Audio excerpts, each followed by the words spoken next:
جی غالب صاحب السلام علیکم۔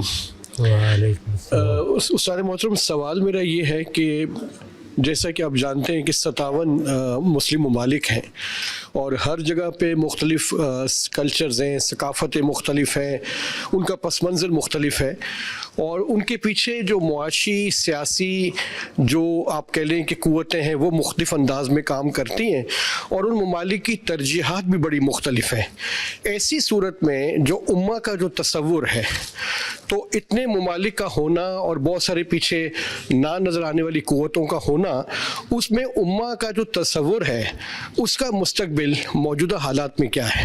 الحمدللہ رب العالمین والصلاة والسلام علی محمد الامین۔ آپ کے سوال کے جواب میں یہ عرض ہے کہ امت کے تعلق کو اللہ تعالیٰ نے اخوت کے تعلق میں بیان کیا ہے۔ چنانچہ فرمایا ہے کہ انما المومنون اخوہ، مسلمان آپس میں بھائی ہیں۔ تو یہ برادری کا ایک تعلق ہے جو امت کی سطح پر قائم کیا گیا ہے۔ وہ تعلق آپ کسی ملک میں رہتے ہوں، کسی قوم سے تعلق رکھتے ہوں، مختلف ملکوں میں ہوں، ایک ملک کے شہری بن جائیں، وہ ہمیشہ قائم رہنا چاہیے۔ اللہ تعالیٰ نے انسان کو بنایا ہی ایسے ہے کہ وہ متعدد تعلقات میں جیتا ہے۔ ہمارا اپنے خاندان کے لوگوں سے ایک تعلق ہوتا ہے، برادری سے ایک تعلق ہوتا ہے، کہیں ہم پیدا ہوتے ہیں وطن سے ایک تعلق ہوتا ہے۔ اسی طرح تعلقات کی کئی جہتیں ہیں۔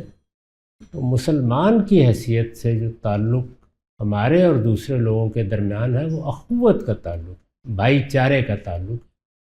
اس کے حدود بھی سمجھنے چاہیے، اس میں اپنے اپنے فرائض بھی سمجھنے چاہیے۔ تو میرا خیال یہ ہے کہ اس تعلق کو علم کی سطح پر، دعوت کی سطح پر مستحکم رکھنا چاہیے۔ سیاسی معاملات حالات کے لحاظ سے ہوتے ہیں۔ ایک زمانہ تھا کہ مسلمانوں نے اپنی ایک سلطنت قائم کر لی۔ یہ زمانہ اگر آپ غور کریں تو کم و بیش 94-95 سال سے زیادہ کا نہیں ہوا۔ اس میں بھی 2 مرتبہ یہ سلطنت یا حکومت یا ریاست کہیے 2 حصوں میں بٹی رہی، سیدنا معاویہ اور سیدنا علی کے زمانے میں بھی، پھر جب عبداللہ بن زبیر نے اپنی حکومت قائم کر لی اس وقت بھی، تاہم بنو امیہ نے ایک مرتبہ پھر اس کو متحد کر لیا تھا۔ اس کے بعد ہمیشہ مسلمانوں کی ایک سے زیادہ سلطنتیں رہی ہیں۔ عباسیوں کے زمانے میں بالکل متوازی اور بڑی مستحکم سلطنت بنو امیہ کی قائم رہی، ہسپانیہ کئی 100 سال تک قائم رہی۔ پھر آہستہ آہستہ خود عباسیوں کے ہاں سلاطین پیدا ہونا شروع ہو گئے، فاطمیوں کی سلطنت قائم رہی، مرابطین کی قائم رہی، مملوکوں کی قائم رہی، سلجوکیوں کی قائم رہی، بے شمار حکومتیں بنتی رہی ہیں۔ اسی طرح جب مسلمانوں کا زوال شروع ہوا ہے اس وقت بھی ان کی 3 بڑی سلطنتیں تھیں۔ مغلیہ سلطنت بر صغیر میں تھی، صفوی سلطنت ایران میں تھی، اور عثمانیہ وہ ترکی میں، اور بہت سا مسلمانوں کا علاقہ اسی کے تحت تھا۔ خلیفہ یا خلافت کا لفظ بھی انہی کے لیے استعمال ہوتا تھا۔ تو یہ کوئی نئی صورتحال نہیں ہے۔ اللہ تعالیٰ نے بڑا کرم فرمایا کہ مسلمان عالمی سطح پر پہلی جنگ عظیم میں شکست کھا گئے تھے۔ اس کے باوصف ان کو 57 کے قریب ممالک میں ایک نیم خود مختاری حاصل ہو گئی۔ تو اس پہ اللہ کا شکر ادا کرنا چاہیے۔ امت کا تعلق قائم کرنے کے لیے ان کے مابین بھی آپ اتحاد کی صورتیں نکال سکتے ہیں۔ وہ ضروری نہیں ہوتی کہ ایک ملک بن کے قائم کیا جائے، یعنی معاشی سطح پر، سیاسی سطح پر، ثقافتی سطح پر، اسی طرح ایک جگہ سے دوسری جگہ جانے آنے کی سہولتوں کی صورت میں اس کی جدوجہد کرتے رہنا چاہیے۔ اسلام نے اس کو پابند نہیں کیا کہ آپ کوئی ایک سیاسی نظم بنائیں، بن جائے بڑی اچھی بات ہے، نہ بنے تو اس سے کوئی فرق نہیں پڑتا۔ السلام علیکم ورحمۃ اللہ۔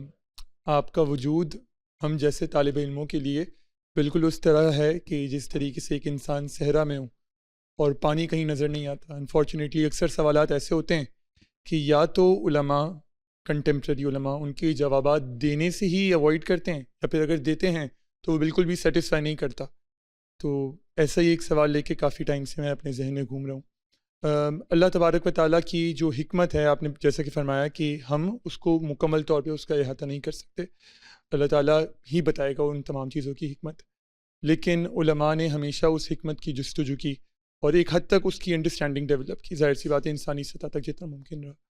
تو سوال یہ ہے کہ اللہ تبارک و تعالیٰ نے یہ کائنات بنائی، بالکل حکیمانہ فیصلہ ہوگا، انسان کو بنایا حکیمانہ فیصلہ ہوگا۔ جب انسان کے ذہن میں سوال آتا ہے کہ یہ کیوں کیا، تو قرآن کی ایک آیت گزرتی ہے ذہن سے جس میں اللہ فرماتا ہے الذی خلق الموت والحیات لیبلوکم ایکم احسن عملا، لیکن پھر سوال واپس سے کیوں پہ آتا ہے کہ یہ کیوں امتحان لینا ہے کہ تم میں سے کون کتنے اچھے اعمال کرتا ہے۔ تو اگر ہم یہ کیوں کی سیریز چلائیں، سو از اٹ پاسبل، یا پھر کس حد تک سیٹسفیکشن مل سکتی ہے اور ایک لاجیکل جواب مل سکتا ہے ہیومنلی؟ آج تک کون سا جواب آپ کو لگتا ہے کہ وہ سب سے زیادہ انسان کو سیٹسفائی کرنے والا ہے؟ بالکل اللہ تعالیٰ کی حکمت تک تو نہیں پہنچ سکتے، بٹ انسانوں نے، علماء نے جس حد تک کیا، تو سب سے زیادہ سیٹسفائنگ رسپانس کیا ہوگا اگر ہم کریشن آف دا یونیورس کی وائی کی سیریز میں جائیں اور ایونچولی اس کے آخری وائی تک جائیں؟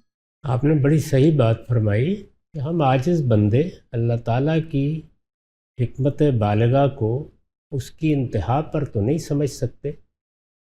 چنانچہ واقعہ موسیٰ و خضر میں یہی سبق بھی دیا گیا ہے۔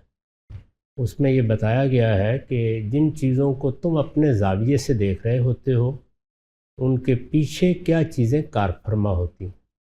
تمہارے لیے ایک نوجوان لڑکا زندگی ختم کر کے موت کے حوالے کیا جاتا ہے، تمہارے لیے وہ دکھ کا، رنج کا اور الم کا موقع ہوتا ہے، لیکن ہم اس کی موت کو کسی دوسرے کے لیے رحمت بنا رہے ہوتے۔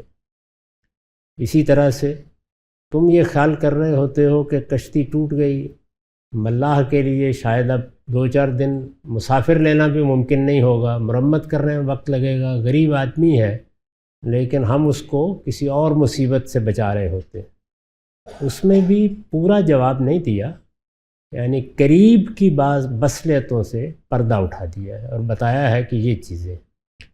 اس سے ہمیں یہ سبق ملا، جیسے کہ سیدنا موسیٰ کا بار بار کا تبصرہ بتا رہا ہے کہ وہ صبر نہیں کر سکے۔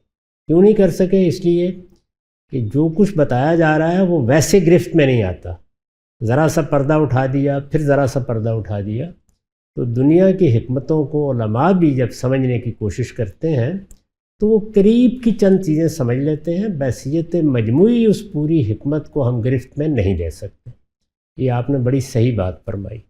تاہم جو بات بالکل بدیہی ہے اور ادنا تأمل سے سمجھ میں آ جاتی ہے وہ یہ ہے کہ اللہ تعالیٰ نے بے شمار مخلوقات بنائی ہیں۔ ان سب مخلوقات کو اگر آپ غور کر کے دیکھیں، حشرات الارض میں ہیں، جانوروں میں ہے، یعنی گنی نہیں جاتی، بے شمار مخلوقات ہیں۔ ان تمام مخلوقات کے لیے اگر شعور اور ان کی زندگی کو باہم دیکھا جائے تو کسی ابدیت کا وعدہ نہیں ہے۔ یعنی جانوروں کے معاملے میں بھی، حشرات الارض کے معاملے میں بھی اس طرح کا کوئی وعدہ نہیں ہے۔ ایک محدود مدت کے لیے وہ پیدا ہوتے ہیں، وہ مدت پوری ہو جاتی ہے، اس کے بعد وہ فطرت کے قوانین کی نظر ہو جاتے ہیں۔ ہو سکتا ہے اللہ تعالیٰ ان کے ساتھ بھی کوئی اور معاملہ کرے، لیکن ہمارے علم کی حد تک ایسا ہی ہے۔ انسان کے معاملے میں ابدیت کا وعدہ کیا گیا ہے۔ ابدیت ایک بڑی غیر معمولی چیز، یعنی آپ غور کر کے دیکھیں تو ہم ازلی نہیں ہیں، یعنی ہمیشہ سے نہیں ہیں، لیکن اللہ تعالیٰ نے وعدہ فرمایا کہ ہمیشہ کے لیے۔ یہ اتنی بڑی چیز ہے کہ اس خالق نے یہ بغیر محنت کے دینے سے انکار کر دیا۔ تو اب ہمارے پاس کوئی چوائس اس کے سوا نہیں ہے کہ یا محنت کر کے اس کو پالیں اور یا نقمت خرید لیں۔ دو لفظوں میں آپ کے سوال کا جواب یہی ہے کہ چیز اتنی بڑی ہے کہ مفت میں نہیں دی جا سکتی۔ تو اب آپ فیصلہ کر لیجئے کہ آپ مفت میں ہی لینے پہ اصرار کرتے رہیں گے یا تھوڑی سی قیمت ادا کر کے خرید لیں۔ لیکن چیز بہت بڑی ہے، کبھی تقابل کر کے دیکھیے، ابدی زندگی، ابدی شعور کی زندگی، ابدی نعمت کی زندگی، معمولی چیز نہیں۔ کچھ دن پہلے میں نے لائیو سٹریم پر ایک ویب سائٹ پر میں بات کری تھی جو اسلام مخالف قسم کی تھی، اور وہ لائیو سٹریم پر انہوں نے پہلے ایک پول دیا اور اس پول میں یہ پوچھا کہ کیا عورت کو مارنا صحیح ہے، تو ظاہر لوگوں نے نو اس پول کے اوپر لکھا، میں نے بھی نو ہی کیا۔ اس کے بعد انہوں نے اسلام پر جو اعتراضات اٹھائے تو انہوں نے کہا کہ یہ آپ دیکھیں کہ اسلام عورت کو مارنے کی اجازت دیتا ہے۔ اچھا، اس میں عموماً لوگ یہ کہتے ہیں کہ نشوز کی صورت میں اسلام عورت کو مارنے کی اجازت دیتا ہے، لیکن ہم کہیں پر بھی یہ ڈائریکشنز یا نشوز کی ڈیفینیشن نہیں دیکھتے، نہ قرآن میں اور نہ حدیث میں۔ مزید یہ کہ انہوں نے آگے جو ایک حدیث کہی کہ رسول اللہ صلی اللہ علیہ وسلم نے جب یہ پابندی لگائی کہ مطلب عورت پر ہاتھ نہیں اٹھایا جا سکتا یا بیوی آپ کہہ لیں، تو اس دن جو ہے وہ حضرت عمر رضی اللہ تعالیٰ نے ان سے کہا، یا اس دن نہیں تو کچھ عرصے میں حضرت عمر رضی اللہ تعالیٰ نے ان سے کہا کہ یا رسول اللہ صلی اللہ علیہ وسلم، آپ کی اس پابندی کی وجہ سے عورتیں بہت خود سر ہو چکی ہیں۔ تو رسول اللہ صلی اللہ علیہ وسلم نے اجازت دی اور اس دن بہت ساری عورتیں اپنے گھروں میں پٹیں جو کہ رسول اللہ صلی اللہ علیہ وسلم کے فریاد لے کر آئیں، اور پھر اس کے بعد انہوں نے باہر نکل کر یہ کہا کہ میرے پاس بہت ساری عورتیں شکایت لے کر آئی ہیں اور تم میں سے جن لوگوں نے یہ کام کیا وہ یقیناً اچھے لوگ نہیں ہیں۔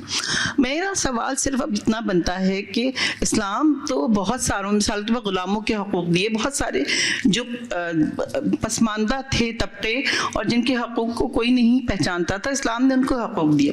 عورت تو ہر دور میں اس کو ایک کمتر مخلوق یا کمزور مخلوق تو تصور کم از کم کیا گیا ہے، اور مرد ہر معاشرے اور ہر دور میں طاقتور رہا۔ لیکن یہاں جب ہم اسلام پر نظر ڈالتے ہیں تو ہمیں یہ نظر آتا ہے کہ اللہ تعالیٰ نے یہاں پر بھی مرد کے ہی حقوق کی بات کی اور عورتوں کو اجازت دے دی گئی، انہیں مارا بھی جا سکتا ہے، انہیں دبایا بھی جا سکتا ہے، ان کے لیے کوئی ویل ڈیفائنڈ چیز نہیں کہی گئی۔ تو ایسا کیوں ہے؟ آپ مائک اپنے پاس ہی رکھیے گا، اس لیے کہ مجھے کچھ سوالات آپ سے کرنے ہیں۔ یہ بتائیے کہ آپ دنیا میں جرم و سزا کی قائل ہیں یا نہیں؟ بالکل ہوں۔ تو جرائم کی سزا تو ملنی چاہیے نا۔ بالکل۔ اگر کسی نے قتل کیا ہے تو پھر اس کی حرمت قائم نہیں رہتی، مرد ہو یا عورت اسے سزا ملے گی۔ بالکل۔ اسی طرح کسی نے بدکاری کی ہے تب بھی سزا ملے گی۔ بالکل۔ اس میں قرآن مجید نے بلکہ عورتوں کا ذکر پہلے کیا ہے، الزانیۃ والزانی، چور کے معاملے میں بھی یہ ہے، سارے کو بس سارے کا۔ جو جرم کرے گا جرم کی سزا اس دنیا میں بھی دی جاتی ہے، اور اگر آدمی نے توبہ و استغفار نہیں کیا تو آخرت میں بھی ملے گی۔ اس سے تو کوئی اختلاف نہیں ہے، اگر اختلاف ہو تو پہلے اس پہ گفتگو کر لیجیے۔ نہیں، لیکن یہاں پر عورتوں کی جو سورہ نساء کی آیت ہے جی میں عرض کرتا ہوں تو یہاں ایک جرم کا بیان ہوا ہے۔ جرم کی جزا و سزا کا معاملہ تو متفق علیہ معاملہ ہے، یعنی اگر میں نے کوئی جرم کیا ہے یا آپ نے کیا ہے یا کسی معاہدے کے ایک فریق نے کیا ہے تو اس کو سزا ملنی چاہیے یا اس کی سزا بیان ہونی چاہیے۔ اس سے آپ کو اگر اختلاف ہے تو پہلے اس پہ بات کر لیتے ہیں۔ نہیں، بالکل نہیں ہے۔ تو یہاں ایک جرم بیان ہوا ہے، وہ نشوز کا جرم ہے، یعنی آپ نے ایک شخص کے ساتھ معاہدہ کیا، یہ نکاح کا معاہدہ ہے، اس کا عورت اور مرد سے کوئی تعلق نہیں ہے، اس لیے کہ یہی معاہدہ قدرت کے قانون کے مطابق میری ماں سے بھی ہوتا ہے۔ جب میں اس کے بطن سے پیدا ہوتا ہوں تو میں ایک معاہدے میں بن جاتا ہوں۔ اسی طرح وہ معاہدات جو نسبی طور پر پیدا ہوتے ہیں، جیسے ماں باپ کے ساتھ، جیسے بہن بھائیوں کے ساتھ، عورت اور مرد جب یہ فیصلہ کرتے ہیں، آزادی سے فیصلہ کرتے ہیں کہ ہم نے نکاح کرنا ہے، تو ایک کانٹریکٹ وجود میں آتا ہے۔ قرآن مجید نے اس کو میثاق غلیظ کہا ہے۔ اس کانٹریکٹ میں جیسے کہ ہم معاہدات کرتے ہیں، ایک فریق نے یہ عہد کیا کہ میرے اخراجات مرد اٹھائے گا، میری تمام ذمہ داریاں پوری کرے گا، میں کوئی کمانے کی ذمہ دار نہیں ہوں، میرے بچوں کے سارے فرائض بھی وہ ادا کرے گا، اور میں اس کے عوض میں اس کی ماتحتی ایک درجے میں قبول کروں گی۔ اس کانٹریکٹ کی خلاف ورزی کر کے کسی عورت نے سرکشی کے جرم کا ارتکاب کیا، جیسے میرے گھر میں بچہ پیدا ہوا تو اس نے باپ کے مقابلے میں ریبیلیس ایٹیٹیوڈ اختیار کر لیا، تو اسلامی معاشرت میں یہ قابل سزا جرم ہے۔ اس کی سزا معاشرہ دے، اس کی سزا کوئی حکومت دے، اس کی سزا عدالت دے، یہ سزا تو ملنی ہے۔ یہ اولاد سرکشی کرے گی ماں باپ کے مقابل میں تب بھی سزا ہے، اور یہ بیوی شوہر کے مقابلے میں سرکشی کرے گی تب بھی سزا ہے، یہ بچہ ماں کے مقابلے میں سرکشی کرے گا تب بھی سزا ہے۔ یہ سزا اس اصول پر بیان ہوئی ہے، اس کا عورتوں کو مارنے سے کوئی تعلق نہیں ہے۔ اس میں کسی کو بھی یہ حق نہیں ہے کہ وہ اپنی بیوی پر ہاتھ اٹھائے، کسی کو حق نہیں کہ وہ اپنے بچے پر ہاتھ اٹھائے، بلکہ اگر یہ ہاتھ اٹھانا ہو تو اس میں قصاص لازم ہو جاتا ہے۔ البتہ جرم کا ارتکاب ہو گیا ہے تو پھر سزا دی جائے گی۔ تو اس سزا کے لیے اللہ تعالیٰ نے ایک پورا پروسیجر بتایا ہے، یعنی اس میں بھی یہ نہیں کہ فوراً سزا دے دی جائے۔ آپ کے علم میں ہے کہ اس میں تینوں درجات بیان کیے ہیں، یعنی پہلا مرحلہ یہ ہے کہ سمجھانے بجھانے کی کوشش کی جائے، سرکشی سے روکنے کی صحیح کی جائے، آدمی خود بھی یہ کوشش کرے اور اپنے اعزاء اقربا کی بھی مدد لے۔ ہر طرح کی کوشش ناکام ہو گئی تو پھر بھی یہ نہیں کہا کہ آپ سزا دیں، یہ فرمایا ہے کہ اب آپ سپریشن اختیار کر لیں، ہو سکتا ہے کہ اصلاح ہو جائے اس کے نتیجے میں، اس میں بھی کامیابی نہ ہو تو پھر سزا دینے کا حکم دیا ہے۔ تو یہ صورتحال ہے، اس کا کوئی دوسرا حل آپ کے پاس ہو تو وہ ضرور بتا دیں، اللہ تعالیٰ کو تجویز کر دیتے ہیں۔ نہیں، لیکن میں یہ پوچھنا چاہ رہی ہوں کہ جو فرائض مرد کے ہیں اگر مرد انہیں ادا نہ کر رہا ہو تو آپ کو اسلام میں کہیں یہ نظر نہیں آتا کہ اس کے لیے کوئی سزا ہو؟ یہ آپ میں عرض کرتا ہوں، جب بھی اتھارٹی قائم کی جائے گی تو اتھارٹی کو جواب میں نیچے کے لوگ سزا نہیں دے سکتے۔ کانسٹیبل کو حق ہے کہ مجھے روک لے، سڑک پر میرا چالان کر دے، یہ حق مجھے نہیں ہے، حاصل نہیں ہے۔ جب میں ریاست کے ایک فرد کی حیثیت سے اس ریاست میں رہتا ہوں، میں کوئی بڑا عالم ہو سکتا ہوں، سائنسدان ہو سکتا ہوں، بلکہ میں اس ملک کا سربراہ ہو سکتا ہوں، لیکن جو ذمہ داری اس کی ہے وہ اسی نے ادا کرنی ہے۔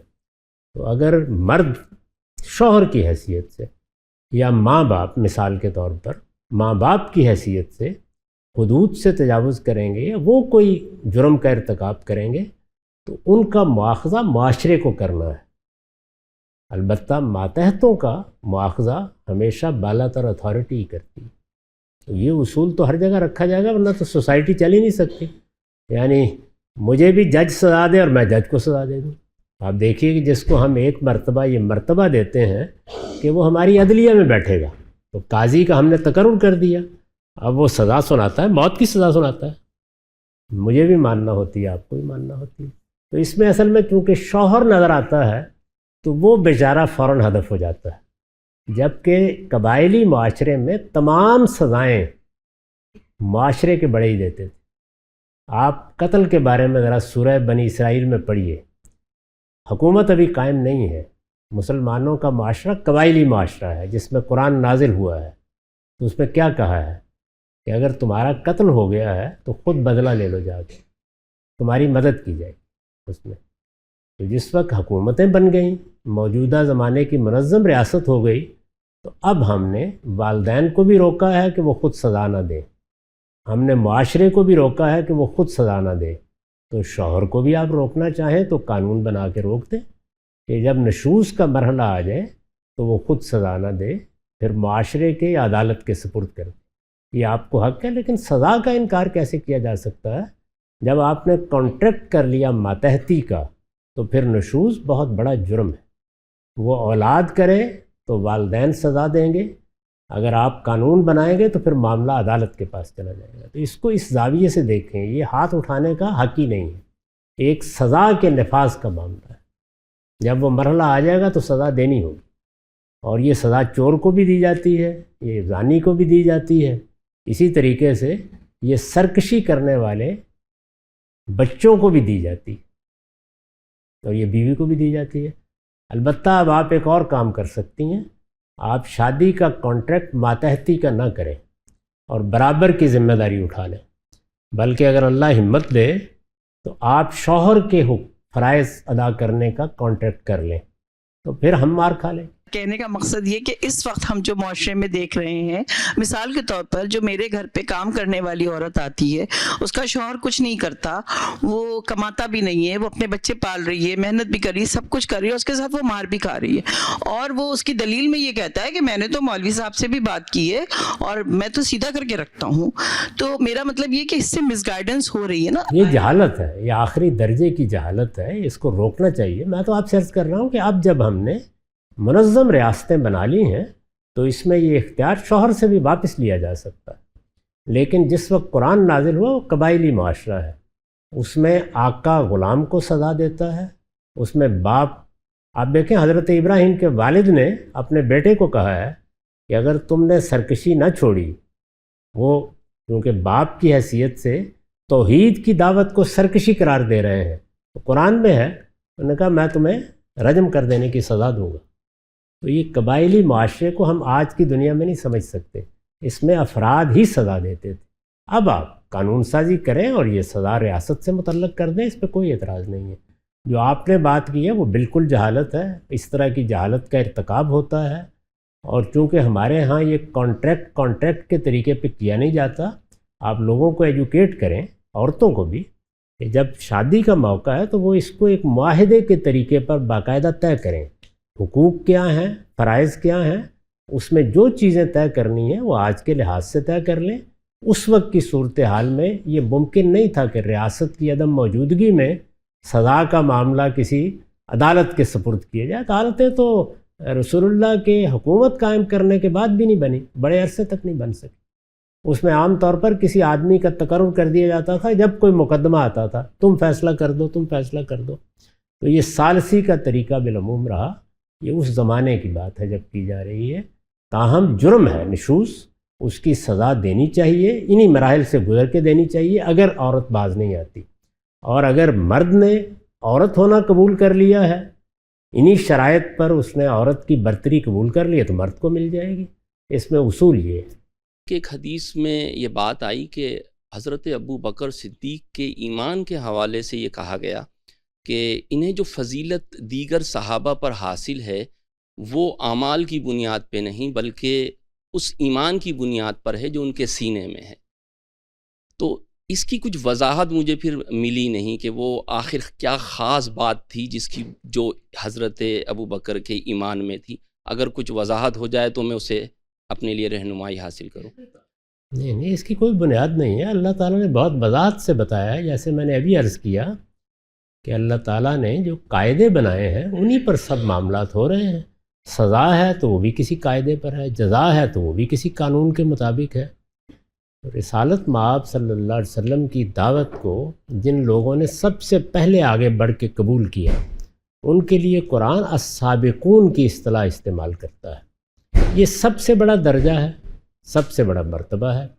یہ جس طرح اس وقت حاصل ہو سکتا تھا آج بھی حاصل ہو سکتا ہے.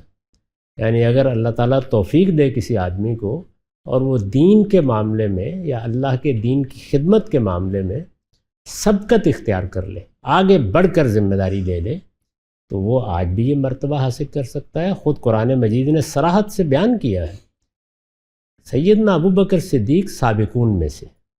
اس کے بعد دوسرا درجہ یہ بیان کیا گیا ہے کہ وہ لوگ جنہوں نے رسول اللہ صلی اللہ علیہ وسلم کے ساتھ ہجرت کی وہ اس میں بھی سب سے آگے رہے. پھر تیسرا یہ بیان کیا گیا ہے کہ جنہوں نے جب مدینے پر مختلف قوتیں حملہ آور ہو گئیں تو رسول اللہ صلی اللہ علیہ وسلم کی حفاظت اور مدافعت کے لیے جہاد کیا، اس میں بھی وہ شامل رہے.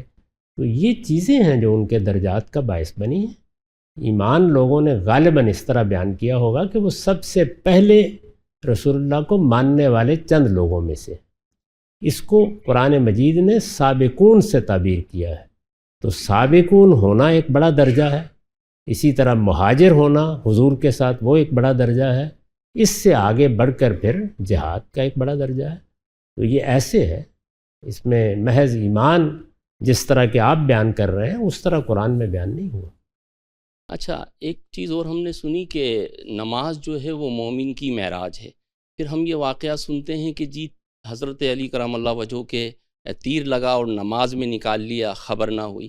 آج 50 سال ہو گئے ہیں، نماز ترجمے سے بھی یاد کر لی، جو صورتیں اور آیتیں نماز میں تلاوت کرتے ہیں ان کا بھی فہم حاصل کر لیا، حتی الامکان خشوع اور خضوع سے نماز ادا کرنے کی کوشش کرتے ہیں، آج بھی چیٹی کاٹ لے پورا دماغ وہیں لگ جاتا ہے۔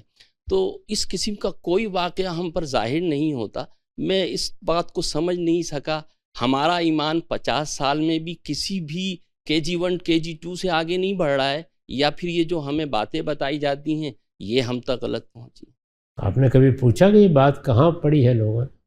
بس یہ تو علماء سے پوچھنا بس گستاخی ہو جاتا ہے پھر۔ اس لیے میری مؤدبانہ گزارش ہے کہ اب آپ اس طرح کی باتیں، سنی سنائی باتیں قابل اعتنا نہ سمجھا کریں۔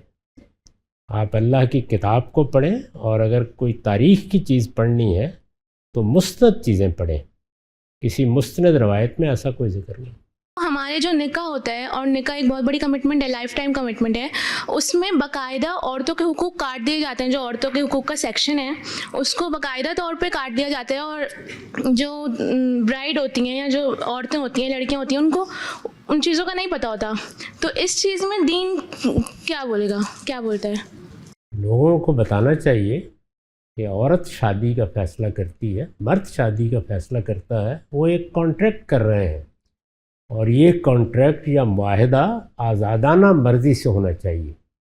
میں نے عرض کیا ہے کہ اس میں 3 چیزیں ہیں جو لازماً طے کرنی چاہیے۔ ایک یہ کہ اخراجات کی ذمہ داری کس پر ہے۔ یہ اللہ نے فیصلہ نہیں کیا کہ مرد پر لازماً رہنی چاہیے، عام طریقے سے صدیوں سے مرد یہ ذمہ داری اٹھا رہا ہے، عورتیں بھی اٹھا سکتی ہیں، اگر وہ تیار ہیں تو مل کے طے کر لیں۔ اس کا کوئی اور طریقہ، لیکن یہ طے کرنا پڑے گا کہ مالی ذمہ داری کس پر عائد ہوتی ہے، کیونکہ دنیا کی زندگی میں جو سب سے بڑی ذمہ داری ہے وہ معاشی ذمہ داری ہے، تو وہ آپ اٹھا لیں۔ وہ برابر کی سطح پہ تقسیم کرنا چاہتے ہیں، برابر کی سطح پہ کر لیں، اس کا فیصلہ ہونا چاہیے۔ یہ میں اس لیے عرض کر رہا ہوں کہ پہلے ہماری ایک صدیوں کی روایت چلی آ رہی تھی، وہ ہماری تہذیب کا ایک عمل تھا۔ موجودہ زمانے میں وہ سب چیزیں ٹوٹ پھوٹ گئی ہیں، نہ وہ سوسائٹی رہی، نہ وہ تہذیبی روایت رہی۔ ہم ایک بحران اور کرائسس سے گزر رہے ہیں، تو اس میں ایجوکیٹ کرنا چاہیے بچیوں کو بھی اور بچوں کو بھی کہ وہ شعور کے ساتھ معاہدہ کریں۔ دوسرا یہ ہے کہ اگر یہ معاہدہ ہو جاتا ہے تو اس میں اگر کوئی نزاع ہو جاتی ہے کسی موقع پر تو فیصلہ کیسے کیا جائے گا، کیونکہ اگر 3 لوگوں میں نزاع ہو تو جمہوری اصول پر ہو سکتا تھا فیصلہ، یہ 2 لوگوں کا معاملہ ہے، طے کرنا پڑے گا۔ ہماری پچھلی جو تاریخ ہے اس میں یہ طے تھا، لیکن اب نئی نسلیں اور طرح سے سوچتی ہیں، تو طے کریں پہلے شادی سے پہلے۔ اور تیسرا یہ کہ علیحدگی کیسے ہوگی اگر خدا نخواستہ اس کی نوبت آ گئی، تو اس معاہدے کو کرتے وقت شعور کے ساتھ اس پر ایجوکیٹ کریں لوگوں کو۔ اور اس میں جو ہمارا موجودہ نکاح نامہ ہے اس میں تو صرف ایک طلاق کے معاملے میں حق دیا گیا، اور کوئی خاص چیز نہیں ہے اس میں۔ اس کو ریوائز ہونا چاہیے، اور اس کو آپ باقاعدہ ایک کانٹریکٹ کے طریقے پر لکھیں۔ یہ چیز موجودہ زمانے میں بڑی ناگزیر ضرورت بن گئی ہے۔ اس وقت ہماری تہذیب، ہماری سیاست، ہماری معاشرت سب قصہ ماضی ہو چکی۔ اس نئی دنیا میں اب یہ ضروری ہے کہ ان چیزوں کی یاد دہانی ہو۔ تو اگر خواتین اسی کانٹریکٹ کو قبول کرتی ہیں جو صدیوں سے جاری رہا ہے تو شعور کے ساتھ قبول کریں۔ وہ چونکہ شعوری سطح پر یہ قبول نہیں کی ہوتی تو اس طرح کے بہت سے سوالات پیدا ہو جاتے ہیں۔ تو آپ کوشش کریں کہ آپ اپنی بہنوں کو ایجوکیٹ کریں کہ آپ باقاعدہ اس کانٹریکٹ، خدا نے خود کہا ہے قرآن میں کہ یہ میثاق غلیظ ہے، ایک کانٹریکٹ ہے، 2 فریق ہیں، ان کے درمیان حقوق فرائض طے ہونے چاہیے، تو یہ طے کرنے چاہیے۔ کہ جب ہم اللہ کی کتاب قرآن مجید کا مطالعہ کرتے ہیں تو اس میں جو الفاظ بہت عمومی طور پہ استعمال کیا جاتا ہے ہمارے معاشرے میں کہ جی یہ مرد ہے، یہ اس کی مردانگی ہے، لیکن جب ہم قرآن کے نظریے سے اس الفاظ کو دیکھتے ہیں تو وہ کل ملا کے ایک ہی چیز کے اوپر اس کا انحصار سمجھ میں آتا ہے کہ یہ قوام ہے، کما کے لے کر آئے گا تو یہ مرد ہے ورنہ تو نہیں ہے۔ تو اس کے یہ بتدریج اس کو کافی ٹائم سے پڑھتے پڑھتے میرا بھی ایک نظریہ بنتا جا رہا ہے کہ یہ اسی زمرے کے اندر جو ہے نا قرآن اس کو دیکھتا ہے کہ اس کی جو مطلب فضیلت ہے وہ ایک ہی جگہ پہ کھڑی ہوئی ہے کہ یہ کما کے لائے گا، اگر وہ نہیں کر سکتا تو یہ منصب پھر اس کا حقدار نہیں ہے۔ یہ جی بالکل، یہ بالکل طے شدہ بات ہے، کیونکہ صدیوں سے ایک ان ریٹن سا کانٹریکٹ بن گیا تھا کہ مرد ذمہ داری اٹھائے گا، تو اللہ تعالیٰ نے اس کے لحاظ سے اس کے حقوق بیان کیے ہیں، اس کے لحاظ سے فرائض بیان کیے ہیں۔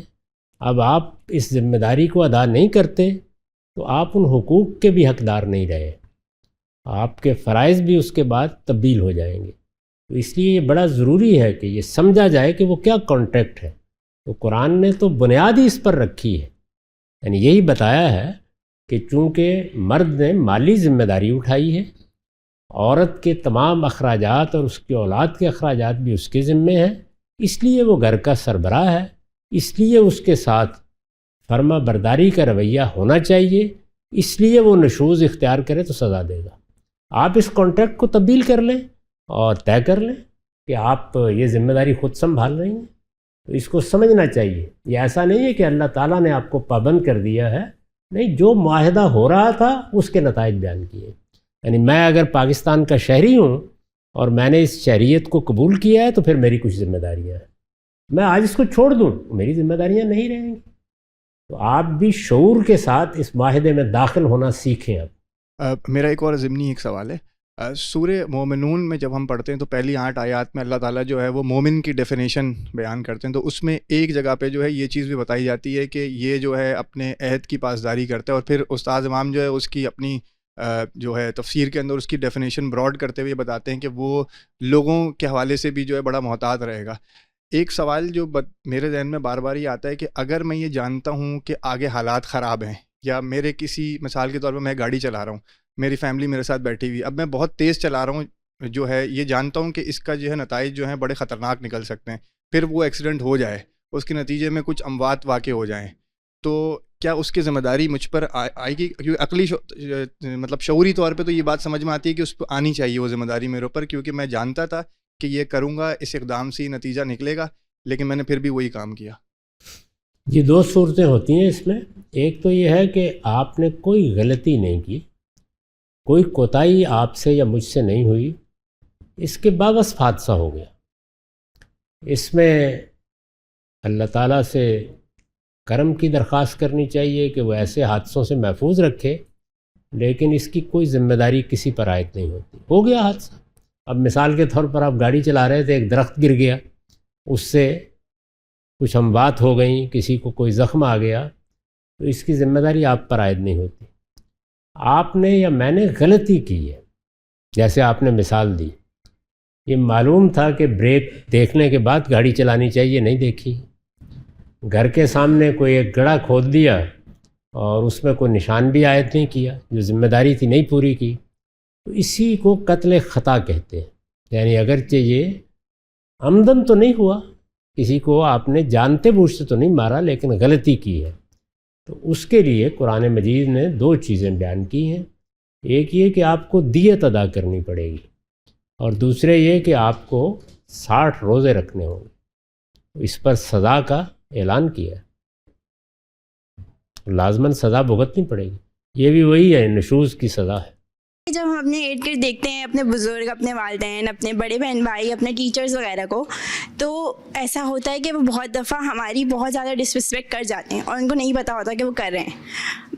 تو اگر جب ہم ان کو ایسی چیزیں کرنے سے روک رہے ہوتے ہیں تو ان کو ایسا لگتا ہے کہ ہم ان کی بے عزتی کر رہے ہیں، ہم ان کے ساتھ غلط کریں گے، ان کو مطلب ان کو ایک پاور مل گئی ہے اور وہ کچھ بھی کہہ سکتے ہیں، کچھ بھی کر سکتے ہیں۔ تو مطلب ایسا کیوں ہوتا ہے؟ اور دوسری چیز یہ کہ اگر ہم اپنے ارد گرد جیسے ڈیلی لائف میں بہت ایسے کام دیکھتے ہیں جو بہت ہی مطلب بہت ناانصافی والی چیزیں ہوتی ہیں، بہت جیسے چھوٹے چھوٹے لیول پہ بھی کرپشن ہو رہی ہوتی ہے، ہماری آنکھوں سے ہمیں دکھ رہا ہوتا ہے، ضروری نہیں کہ صرف ایک پولیٹیکل سائڈ ہی ہوتی ہے کرپشن کی۔ کرپشن آپ کے روڈ پہ جو آلو بیچ رہا ہے وہ بھی کرپشن کر رہا ہے، جو آپ کے اسکول میں بیٹھا ہے وہ بھی کرپشن کر رہا ہے، ہر لیول پہ کرپشن ہوتی ہے۔ تو میرا سوال یہ ہے کہ ہم ایسی جگہوں پہ نہیں بول سکتے۔ اگر میں یونیورسٹی اسٹوڈنٹ ہوں تو میرے ارد گرد بہت سارے ایسے رولز ہیں جن سے کوئی ڈسپلن پیدا نہیں ہو رہا ہے، جن سے ہماری کوئی مطلب ہماری گروتھ میں کوئی افیکٹ نہیں آ رہا ہے۔ تو ہم ایسی چیزیں اس لیے نہیں بول سکتے کیونکہ اگر ہم بولیں گے تو صرف اپنے ساتھ ہی مطلب اپنے دشمن کریٹ کریں گے یا اپنے لیے ہی مسئلے کھڑے کریں گے، ہمارے سسٹم جو ہے وہ ہمارے ہی اگینسٹ آگے کھڑا ہو جائے گا، ہماری ڈگری چھین لی جائے گی، ہمیں پڑھنے نہیں دیا جائے گا آگے۔ تو ایسے حالات میں اگر ہم نہیں بول رہے، حق کی بات نہیں کر رہے، تو یہ کیا بزدلی ہے یا یہی حکمت ہے کہ ہمیں نہیں بولنا چاہیے؟ پھر دیکھیے، انسان کسی چیز کے بارے میں حالات دیکھ کر ہی فیصلہ کرتا ہے۔ ویسے تو ہمیں یہ بتایا گیا ہے کہ تم جہاں کہیں بھلائی کی بات ہو تو لوگوں کو اس کی تلقین کرو، بتاؤ، بلکہ یہاں تک کہا گیا ہے کہ اگر تمہارے دائرہ اختیار میں کوئی بھلائی کا معاملہ ہو تو اس کو لوگوں تک پہنچانے کی کوشش کرو، اور اگر برائی ہے تو اسے ہاتھ سے روکو۔ اسی طرح حقوق کا معاملہ ہے، کسی نے زیادتی کی ہے، کسی نے آپ کی عزت کے خلاف کوئی بات کی ہے تو آپ کو بولنے کا بھی حق ہے، آپ کو احتجاج کا بھی حق ہے، آپ کو بدلہ لینے کا بھی حق ہے، یہ ساری چیزیں ہیں۔ لیکن اس کے لیے حالات دیکھنے ہوں گے، یعنی کہاں آپ کو کوئی نقصان پہنچ سکتا ہے، کہاں کوئی معاملہ خرابی کا باعث بن سکتا ہے۔ مثلا ہمارے ملک ہی میں دیکھ لیجئے کہ بہت سے معاملات ہیں جن میں آپ احتجاج کریں یا کوئی بات کریں یا کوئی تنقید کریں تو ریاست کا نظم اس کو گوارا کرتا ہے۔ بعض معاملات میں ہم جانتے ہیں کہ پھر سزا کا مرحلہ بھی آ سکتا ہے، داروگیر بھی ہو سکتی ہے، لوگوں کو پکڑا بھی جا سکتا ہے، بلکہ ہم نے یہ بھی دیکھا کہ ان کو غائب بھی کیا جا سکتا ہے۔ تو یہ نتائج جب انسان دیکھتا ہے تو پھر وہ اسیس کرتا ہے، اندازہ کرتا ہے کہ کیا میں ان نتائج کا سامنا کر سکتا ہوں؟ کر سکتا ہے تو ضرور کریں، لیکن سوچ سمجھ کر۔ تو جب آپ نے حق کا مطالبہ کرنا ہے یا حق بات کرنی ہے یا کسی پر کوئی تنقید کرنی ہے تو اس کے کانسیکوینسز کا اندازہ کر لیجئے۔ اللہ تعالیٰ نے انسان پر اتنی ہی ذمہ داری ڈالی ہے جتنی کہ وہ ہمت رکھتا ہے۔ تو اگر آپ میں حوصلہ ہے، ہمت ہے، اور آپ کانسیکوینسز یا نتائج کا مقابلہ کر سکتے ہیں تو ضرور کریں، نہیں کر سکتے تو احتیاط کریں۔ اللہ تعالیٰ کی دو صفات قرآن مجید میں بیان ہوئی ہیں، ایک عادل اور ایک رحمان۔ یہ قرآن شریف میں ایسی آیات بھی ہیں کہ یار اگر آپ بڑے گناہوں سے بچیں تو آپ کے چھوٹے گناہ ایسے ہی آپ کے معاف کر دیتے ہیں۔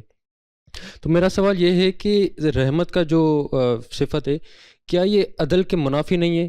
کیونکہ عدل کا اصول تو یہ ہے کہ جو آپ کے اعمال ہیں اس کے مطابق آپ کے ساتھ معاملات کیے جائیں، لیکن قرآن مجید میں یہ بھی ہے کہ پھر اللہ تعالیٰ رحم بھی ہے، رحم کرتا ہے، آپ کے گناہ بخش دیتا ہے بغیر کسی کفارے کے، جس طرح کہ اس آیت میں ہے کہ اگر بڑے گناہوں سے بچے تو چھوٹے گناہ ایسے ہی معاف ہو جاتے ہیں۔ تو ان دونوں میں کیسے کمپیٹیبلٹی پیدا کی جا سکتی ہے کہ ایک اللہ تعالیٰ عادل بھی ہیں اور رحمان بھی ہیں؟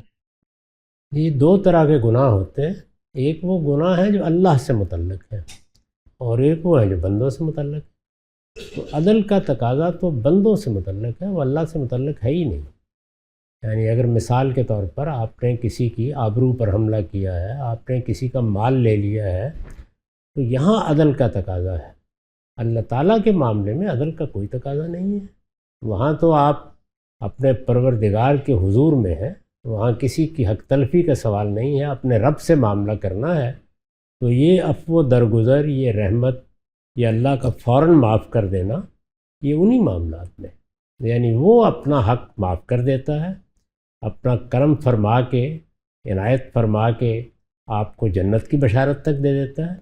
بندوں کے معاملات تو عدالت کی طرح پیش ہوں گے، اس میں آپ کو معافی بھی مانگنی ہے، تلافی بھی کرنی ہے، اور اگر یہاں نہیں ہے تو قیامت میں بھی کرنی ہوگی۔ وہاں تو بتا دیا گیا ہے کہ اگر بندوں کی کوئی حق تلفی ہوئی ہے تو وہ مقدمہ بن جائے گی قیامت میں، اور اس میں بندے ہی معاف کریں گے تو پھر اللہ معاف فرمائے گا۔ تو یہ دو الگ الگ چیزیں ہیں، ان کو الگ الگ ہی رکھنا چاہیے۔ عدل کا تقاضا بندوں کے معاملے میں، اس میں کبھی یہ نہیں کہا گیا کہ میں بندوں کے حقوق معاف کر دوں۔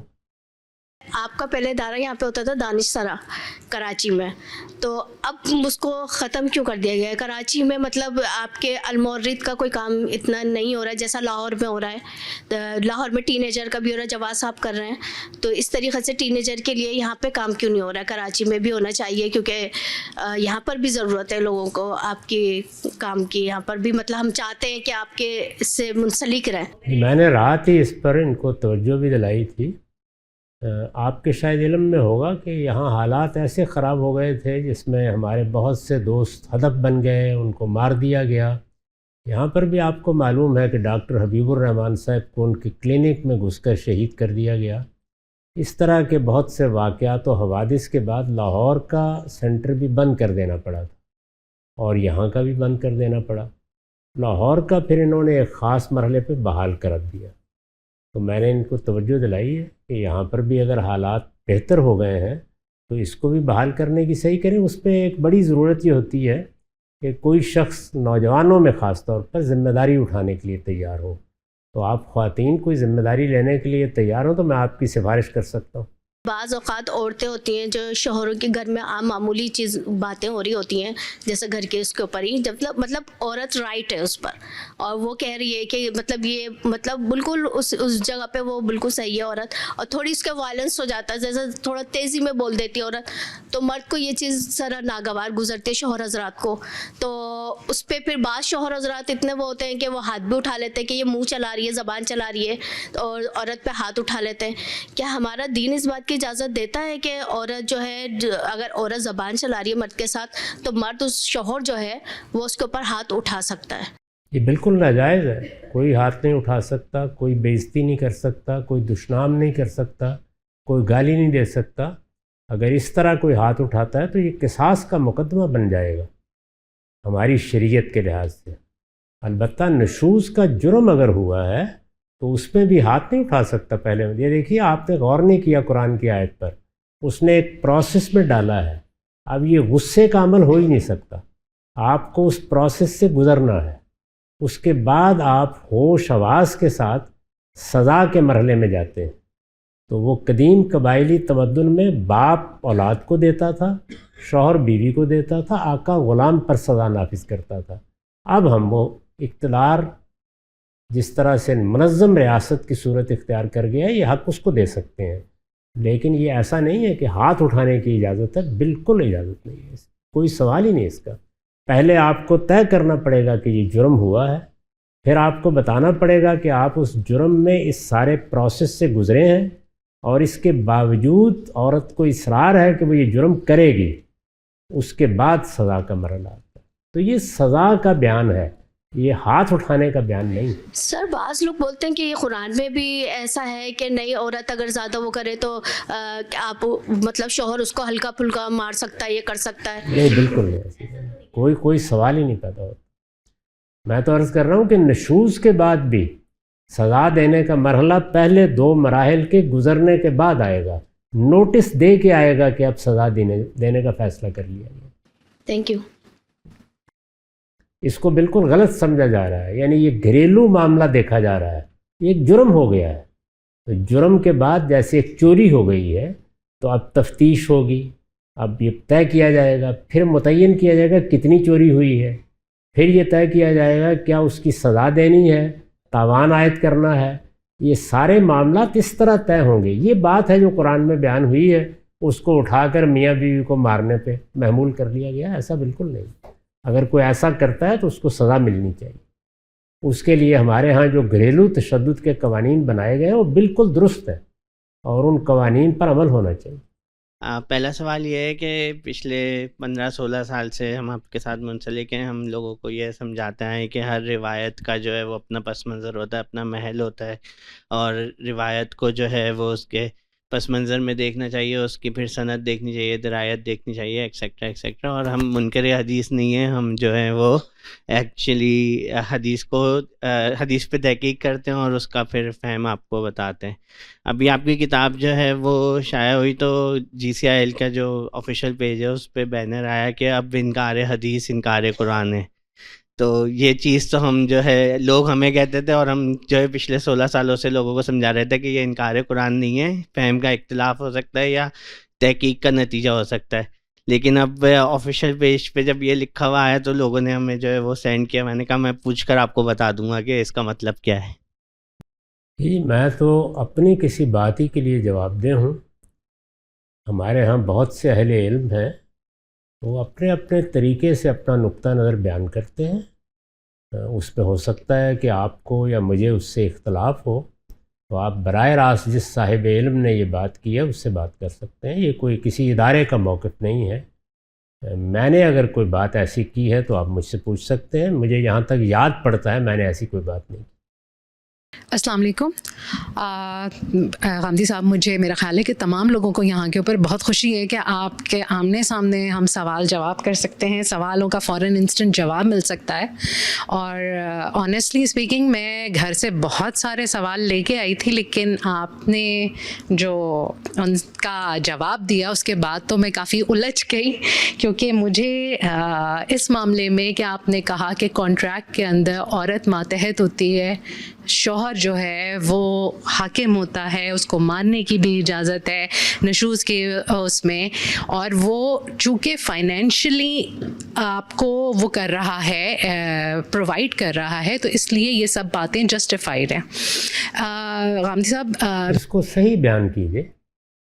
یعنی آپ نے ایک ادارہ بنانے کا معاہدہ کیا, اس میں جس نے معاش کی ذمہ داری اٹھائی وہ سربراہ ہے, اس سربراہ کے معاملے میں اب آپ کو ہر طرح کا اختیار ہے لیکن سرکشی کا اختیار نہیں ہے.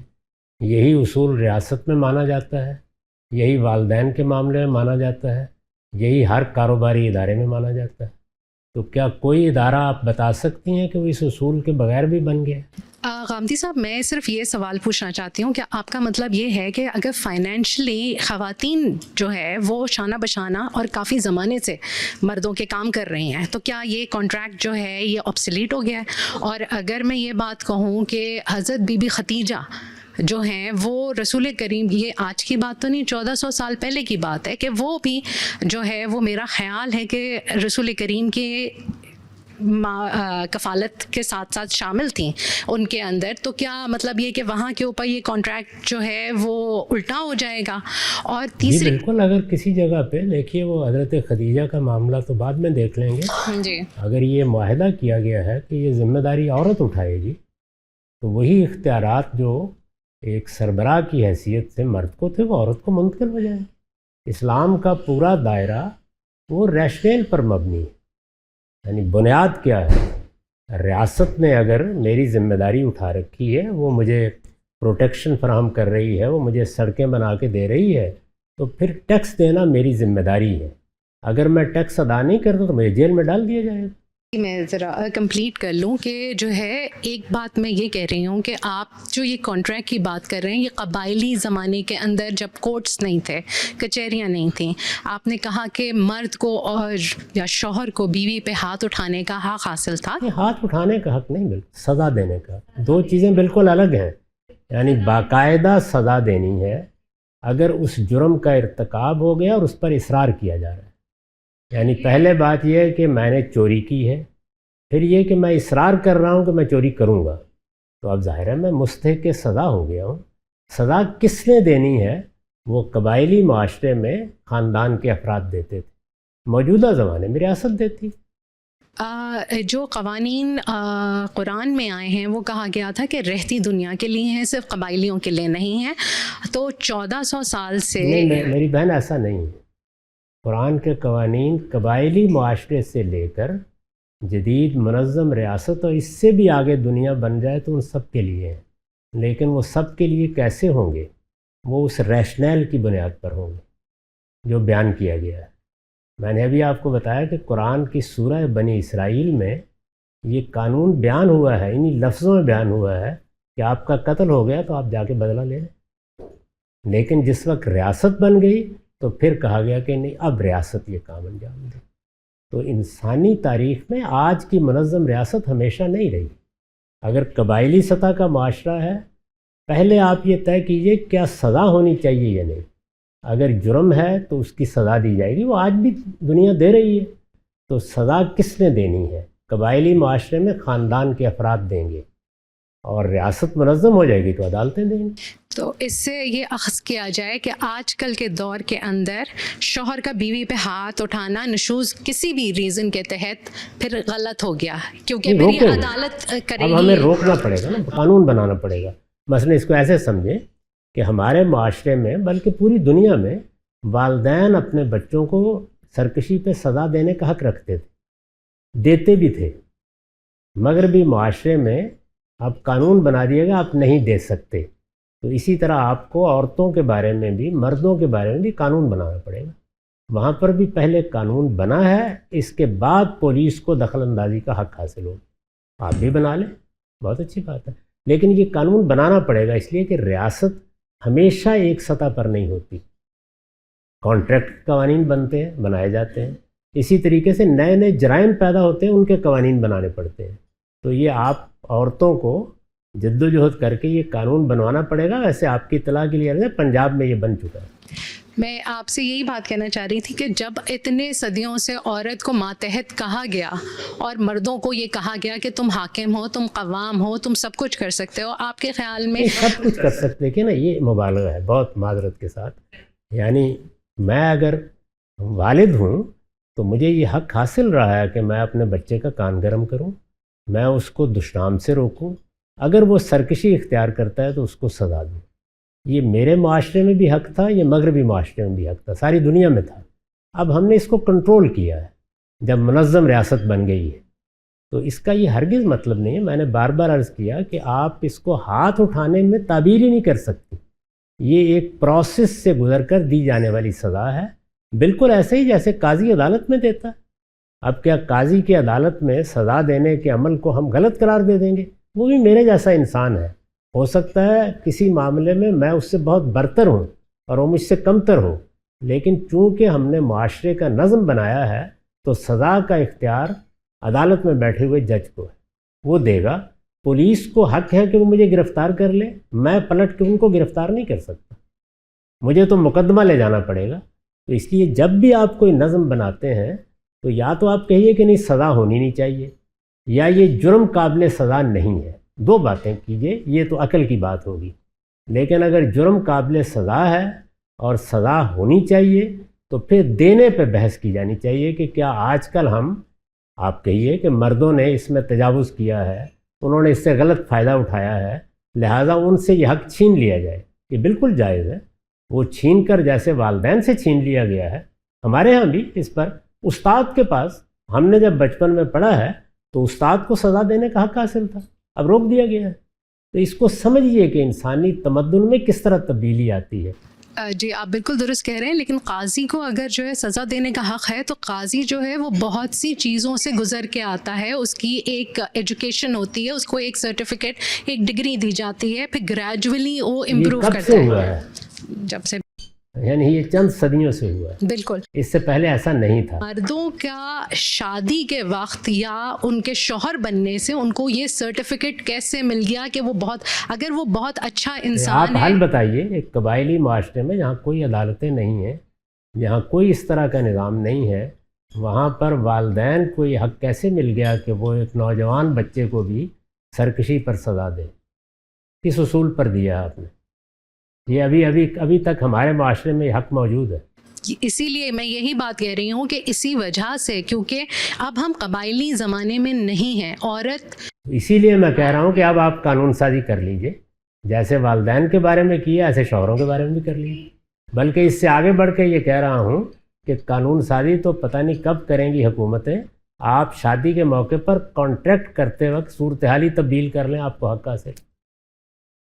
لیکن یہ بات کہ سزا نہ دی جائے، یہ نہیں ہو سکتا. جب جرم ہے تو سزا ملے گی. تو سزا شوہر نہ دینا، کیونکہ شوہر سے بھی نشوز ہوتا ہے، شوہر بھی مکمل نہیں ہے. اس کو کون روکے؟ یعنی والدین کو کون روکے؟ قانون روکے نا. تو قانون کو کہیے نا کہ وہ قانون سازی کرے. میں تو کہہ رہا ہوں آپ کو حق حاصل ہے. یہ میں نے اپنی کتاب مقامات میں پورا آرٹیکل لکھا ہوا ہے برسوں پہلے کہ قانون سازی کریں. جو ریاست کو جو حقوق حاصل ہوتے ہیں وہ ایسے نہیں ہو جاتے، وہ پہلے قانون سازی کرنی پڑتی ہے. یہ والدین سے بھی حق لیا گیا ہے بچوں کو سزا دینے کا، تو قانون بنانا پڑا ہے. استاد سے حق لیا گیا ہے سزا نہ دینے کا، تو اس کو بھی قانون میں گزارا گیا ہے. اس میں بھی قانون بنانا پڑے گا. پنجاب میں بن چکا ہے یہ قانون، آپ یہاں بھی بنوانے کی کوشش کریں. علماء اس سلسلے میں کیا کر رہے ہیں؟ وہی جو میں نے کیا، یعنی قانون بنانے کا اختیار بیان کیا، لوگوں کو توجہ دلائی. آپ میرا مضمون نکال کے پڑھ لیں، انگریزی اردو دونوں میں موجود ہے، برسوں پہلے کا لکھا ہوا. اس میں میں نے یہی تجویز کیا تھا کہ ہمارے ہاں چونکہ لوگ پڑھے لکھے نہیں ہیں، ان کو یہ پتہ نہیں ہے، انہوں نے اس آیت کو سزا کی آیت سمجھنے کی بجائے شوہر کا کوئی حق سمجھ لیا ہے، لہٰذا اس میں قانون سازی کرنی چاہیے.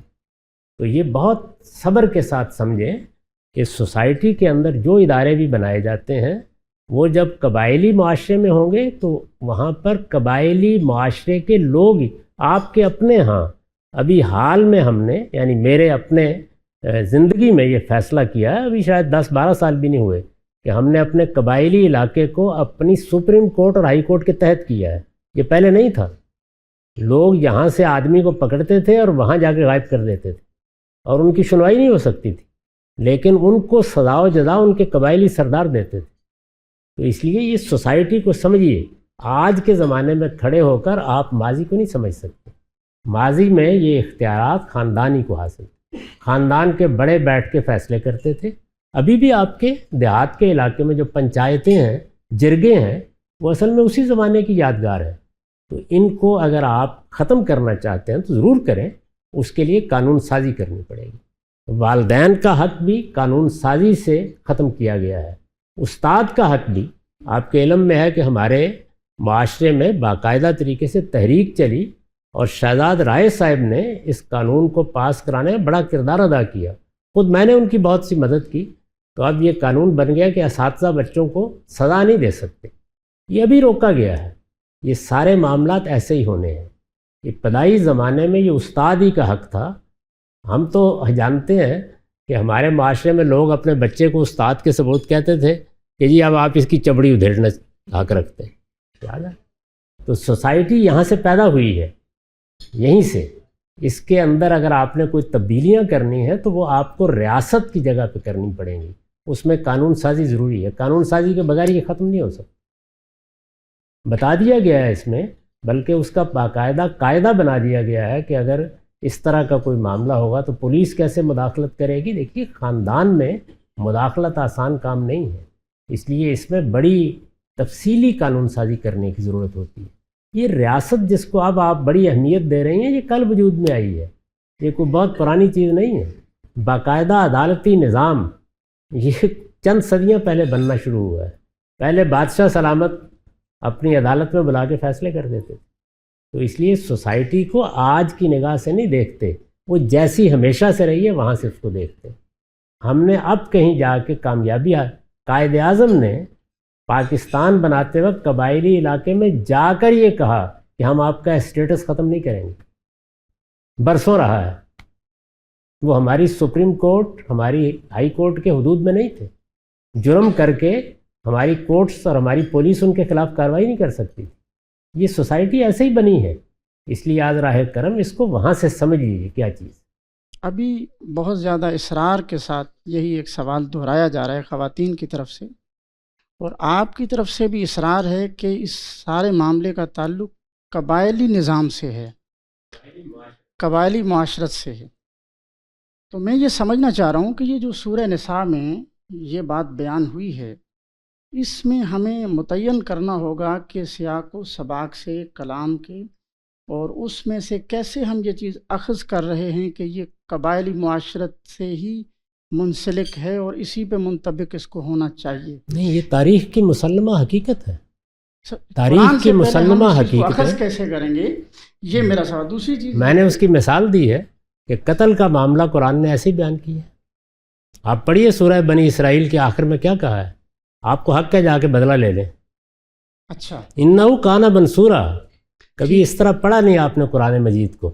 اچھا، یہ کہا گیا ہے کہ جا کر تم اپنے مقتول کا بدلہ لے سکتے ہو. ہم نے اس کے ولی کو اختیار دیا ہے کہ وہ جا کے بدلہ لے لے اور لوگ اس کی مدد کریں.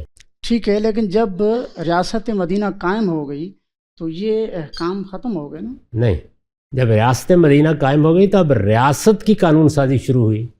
تو جن چیزوں میں ریاست مدینہ نے قانون سازی کر دی ان میں ریاست کا حق قائم ہو گیا. جن میں نہیں کی، میں نے عرض کیا کہ ابھی تک ہمارے ہاں پاکستان میں والدین کا بچوں کو سزا دینے کا حق ختم نہیں ہوا.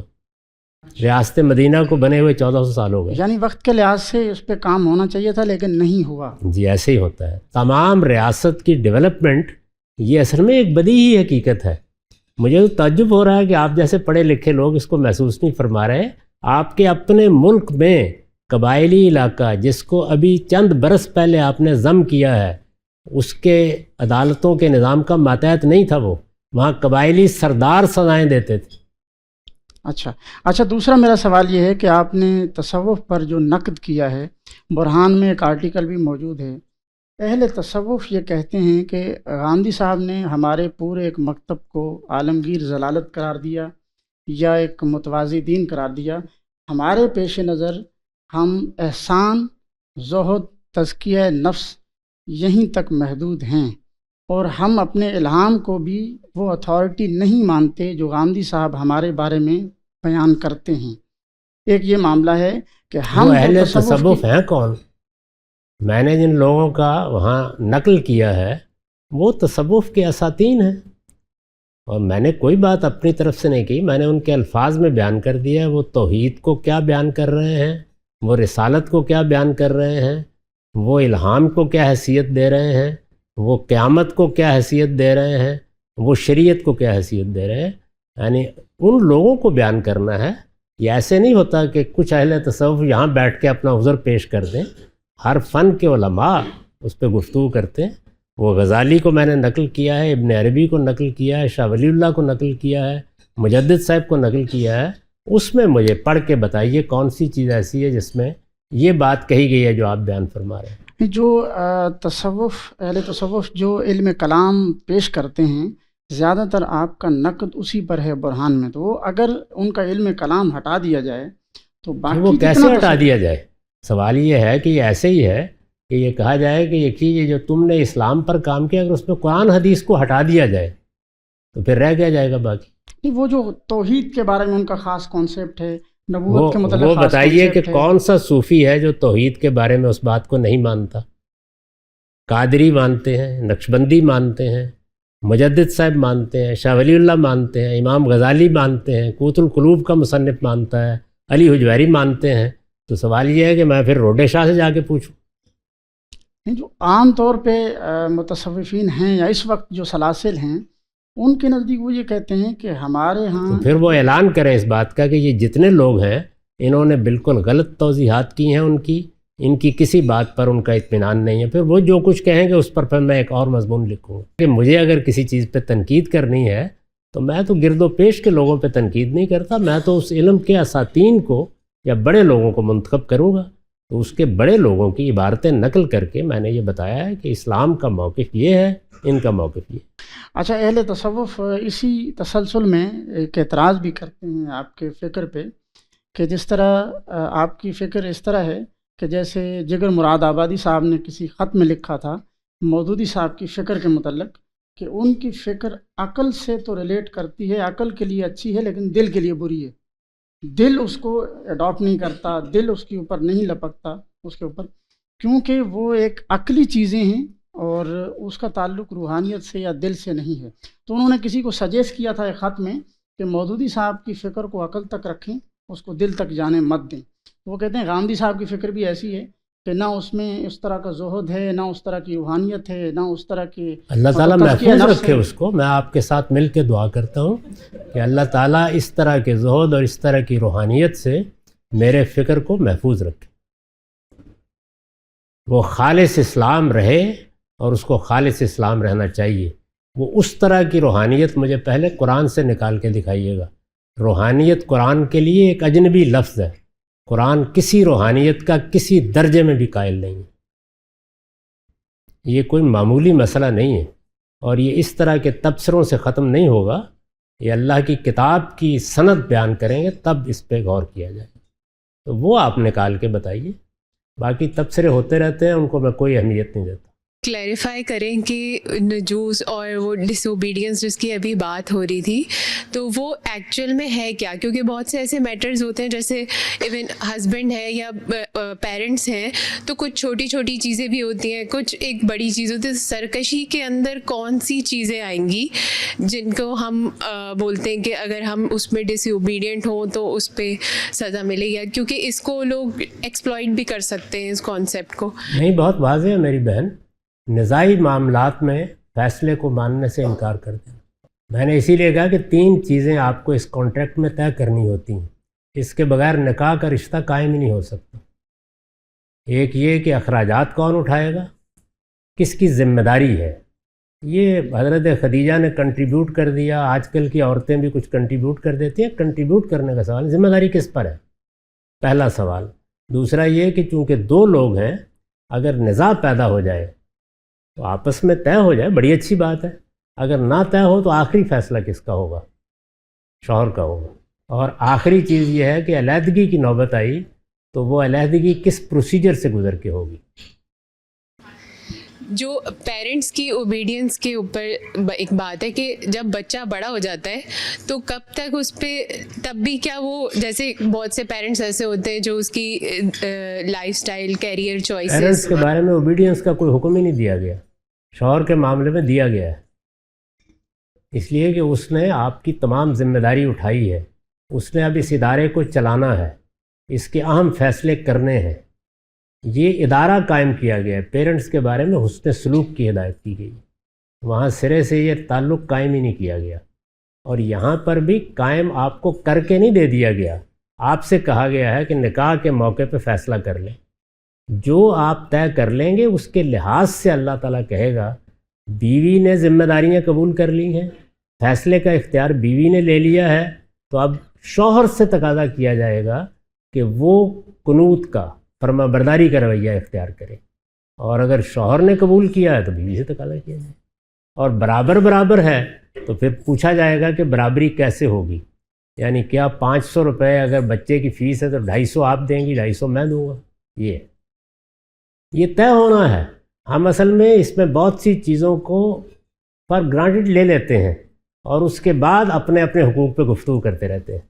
کانٹریکٹ کیا ہوا ہے، جو کانٹریکٹ ہوگا اس کے لحاظ سے مذہب معاملہ کرے گا.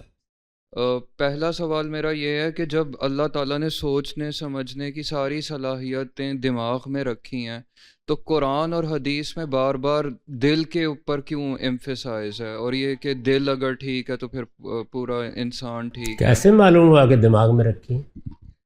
سر مطلب جیسے ہم لوگوں نے جو پڑھا ہے اس کے حساب سے تو کیا پڑھا ہے کہ یہ پڑھا ہے، کسی نے بتایا ہے کہ اللہ تعالیٰ نے ساری صلاحیتیں دماغ میں رکھی؟ دماغ ایز پر میڈیکل سائنس وغیرہ، میڈیکل سائنس میں بھی ایسی کوئی بات نہیں. دماغ سے آپ کی شخصیت آپریٹ کر رہی ہے، یعنی انسانی شخصیت کہاں ہے یہ کسی نے بتایا ہے کبھی؟ آپ کا یہ قالب مادی قالب ہے، آپ کی شخصیت جو بول رہی ہے، میں کہہ رہی ہے، اس کو کہاں رکھا گیا ہے؟ اس کا مرکز یہ دل ہے. یہ آپریٹ کہاں سے کرتی ہے؟ دماغ سے. تو آپ آپریشن کی بات کر رہے ہیں، آپریشن دماغی سے ہوتا ہے. یہ مکان کیا ہے جس میں یہ شخصیت بیٹھی ہوئی ہے؟ وہ دل ہے. سر دوسرا میرا کویسچن تھا، میں نام لیے بغیر جو حالیہ حالات پاکستان میں رہے ہیں اس کے اوپر اشارتاً آپ سے میں یہ پوچھنا چاہ رہا ہوں کہ ایک مذہبی فکر بھلے وہ انتہا پسندی والی ہے، وہ ایک معاشرے میں پریویل کر جاتی ہے، اور بظاہر وہ تصوف کے ماننے والے ہی ہیں جو انتہا پسندی پر اترے ہوئے ہیں. اب اگر ریاست جبری آپریشن کرنا یا ایک طرح سے اس کو بالکل ہی کرش کر دینا، اس میں پھر سمپتھیز انہی کے ساتھ ہونا شروع ہو جاتی ہیں لوگوں کی، تو کیا اس میں ضروری نہیں ہے کہ ریاست اس کے ساتھ ساتھ کوئی ذہن سازی کرے، لوگوں کو ایجوکیٹ کرے کہ آپ اس طرح کا مائنڈ سیٹ نہ بنائیں؟ یہ سوال. میں تو 35-40 سال سے ریاست سے یہی کہہ رہا ہوں کہ اس طرح کی انتہا پسندی محض انتظامی اقدامات سے ختم نہیں ہوتی. اور پھر یہ بھی سمجھنا چاہیے کہ ایک ہے انتہا پسندی اور ایک ہے دہشت گردی. انتہا پسندی کا خاتمہ فکری عمل سے ہوتا ہے، اس کے لیے تعلیم، تربیت، اس کا پروگرام بنانا چاہیے. ہماری ریاستیں اس کے لیے تیار نہیں ہوتی. ظاہر ہے کہ پھر فتنے پیدا ہو جاتے ہیں، وہ وائلنس پر اتر آتے ہیں. پھر جب وائلنس پر کوئی گروہ اتر آتا ہے تو پھر ظاہر ہے کہ مارا ماری شروع ہو جاتی ہے. تو میری تو ساری زندگی اسی میں گزر گئی ہے. میں نے متعین کر کے بتایا ہے کہ انتہا پسندی کے مراکز کہاں ہیں، وہ فکر کیا ہے جس سے انتہا پسندی پیدا ہوتی ہے. پھر یہ بھی بتایا ہے کہ اس کی اصلاح کے طریقے کیا ہیں. تو ہمارے اصل میں چیزوں کو جذبات کی نگاہ سے دیکھنے کے ہم عادی ہیں. کبھی سمجھنے کی کوشش نہیں کرتے کہ سوسائٹی کیا ہے، پیدا کہاں سے ہوتی ہے، انسانی نفس کیسے کام کرتا ہے، تعلیم کیا کردار ادا کرتی ہے، فکر کیا کردار ادا کرتی ہے، پھر سوسائٹی بنتی کیسے ہے، وہ ریاست تک کیسے پہنچتی ہے. اسی طرح سے ریاست کا نظام اگر جمہوریت پر ہے تو اس کے لیے کیا مراحل طے کرنے ہیں. وہاں بھی دیکھ لیجئے، ہم نے چونکہ کبھی جمہوریت دیکھی نہیں تھی، پچھلے 1200 سال سے کسی جگہ مسلمانوں نے کبھی کوئی جمہوری تجربہ کیا تھا؟ عباسیوں نے، امویوں نے، ہسپانیہ کے امویوں نے، سلجوکیوں نے، مغلوں نے، عثمانیہ سلطنت میں، صفوی سلطنت میں کبھی کوئی جمہوریت کا تجربہ ہوا؟ جیسے ہی آپ کو آزادی ملی آپ نے کہا کہ ہم ویسٹ منسٹر جمہوریت قائم کریں گے. آپ دیکھ رہے ہیں کیا اشر ہو رہا ہے. تو جو چیزیں تدریج سے ہونی ہوتی ہیں وہ ہم کبھی نہیں کرتے. اس کا نتیجہ یہ نکلتا ہے کہ پھر بار بار ایک سائیکل میں سفر کرتے رہتے ہیں. یہی میں اپنی بہنوں سے عرض کر رہا تھا کہ یہ بات جاننے کی کوشش ہی نہیں کی گئی کہ نکاح کا ادارہ قائم کیسے ہوتا ہے، اس کے حقوق و فرائض کیا ہیں، پیدا کہاں سے ہوتے ہیں، ذمہ داریوں کی تقسیم کیا ہے، اس کو ادارے کے طور پر قائم رکھنے کے تقاضے کیا ہیں، ریاست کب وجود میں آئی ہے. نہیں، وہ بس ایک چیز چونکہ ذرا تنگ کر رہی ہے، بس اس سے ہم شروع ہو جاتے ہیں. ہم جب پیدا ہوتے ہیں، ٹھیک ہے، کسی مسلمان گھرانے میں، تو ہمیں ہمارے پیرنٹس کلمہ سکھا دیتے ہیں یا غیر شعوری طور پہ جیسے ہم میجورٹی مسلمان بن جاتے ہیں، ٹھیک ہے. اس کے بعد کافی ایسے کچھ واقعات ہوتے ہیں جس سے ہمارے دماغ میں سوال آتا ہے کہ ہم واقعی مسلمان کیوں ہیں. عیسائی کے گھر میں پیدا ہوتے تو ہم عیسائی ہوتے، ہندو کے گھر میں پیدا ہوتے تو ہم ہندوازم ہوتے. اس کے بعد جب ہم سوالوں کے جواب ڈھونڈنا شروع کرتے تو ہمارے گھر میں ہمیں قرآن ہی ملتی ہے جس کو ہم نے عربک میں سیکھا ہوتا ہے، بس تلاوت کی ہوتی ہے، اس کی میننگ پڑھنا اسٹارٹ کرتے ہیں. تو کہیں نہ کہیں پھر ہم اسی سے ہی کنونس ہونا اسٹارٹ ہو جاتے ہیں، کیونکہ ہم اپنے گرد و پیش میں دیکھتے ہیں تو ہمیں لوگ بھی ویسے ہی ملتے ہیں جو ان سوالوں کے جواب دے سکیں، مولانا مودودی، ڈاکٹر اسرار گامدی صاحب. پھر ہم اس کی طرف جاتے تو ہمیں لگتا ہے کہ ہاں یہی صحیح ہے. تو پھر جو ہندو ہوگا، وہ جس کسی ہندو گھرانے میں پیدا ہوا ہوگا، اس کو گیتا ملی ہوگی، اس نے گیتا کو مطلب ایک شعوری طور پہ سیکھنا شروع کیا ہوگا، اس کو وہی سے ہی لگا ہوگا کیونکہ اس کے گرد و پیش ماحول ہی ایسا ہے. تو کہیں نہ کہیں ہم غیر شعوری طور پہ مسلمان بنے یا شعوری طور پہ، یہ تو مطلب اللہ تعالیٰ نے ہمیں جو بنانا ہے ہم وہی بن رہے ہیں. اس میں ہماری ول پاور کہاں پر ہے؟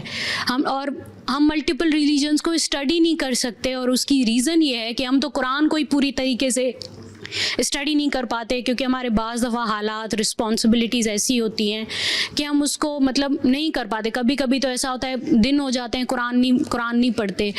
تو ہم اس چیز سے کیسے نکلیں؟ مطلب اس چیز کو میں کیسے ڈیسائیڈ کروں کہ ہاں میں نے قرآن جو ہے نا وہ مطلب ہم پھر دعوت کا کیا اس کا رہتا ہے، دعوت کا کیا رہتا ہے کہ جب ہم ایک ہندو کو کیسے دعوت دے سکتے ہیں؟ وہ بھی تو ہمیں دعوت دے سکتا ہے کہ آپ گیتا کی طرف مطلب ہندوازم کی طرف آ جائیں. تو یہ میرا سوال ہے. اللہ تعالیٰ نے 3 سطحوں پر ہدایت کا اہتمام کیا ہے. آپ جس سطح پر ہیں آپ سے اسی کے بارے میں پوچھا جائے گا. پہلی سطح وہ ہے جہاں کسی پیغمبر کی ہدایت کسی شخص تک نہیں پہنچی، اس میں وہ اپنی فطرت کی بنیاد پر اللہ کے ہاں جواب دے. بے شمار لوگ ہیں، بہت سے قبیلے ہیں جن کے ہاں اگر کوئی پیغمبر کبھی آئے بھی ہوں گے تو اب ان کے حافظے میں اس کی کوئی یاد محفوظ نہیں ہے. وہ صدیوں پہلے کے واقعات انسانی ذہن سے نکل چکے ہیں. ان کے لیے اللہ نے جو فطرت بنائی ہے اسی کی بنیاد پر وہ سوال کرے گا. اس کو قرآن نے بیان کیا ہے. دیکھیے اس کو اس طرح بیان کیا ہے کہ وَنَفْسٍ وَمَا سَوَّاهَا فَأَلْهَمَهَا فُجُورَهَا وَتَقْوَاهَا قَدْ أَفْلَحَ مَنْ زَكَّاهَا وَقَدْ خَابَ مَنْ دَسَّاهَا. میں نے جب انسانی نفس کو بنایا اور سنوارا ہے تو اس کے اندر میں نے برائی اور بلائی کا شعور رکھ دیا ہے، اس میں فرق و امتیاز کی صلاحیت بھی رکھ دی ہے. اب انسان کو فیصلہ کرنا ہے کہ وہ برائی کو اختیار کرتا ہے یا بلائی کو. اگر وہ بلائی کو اختیار کرے گا تو پاکیزگی اختیار کرے گا، اس کا صلہ جنت ہے.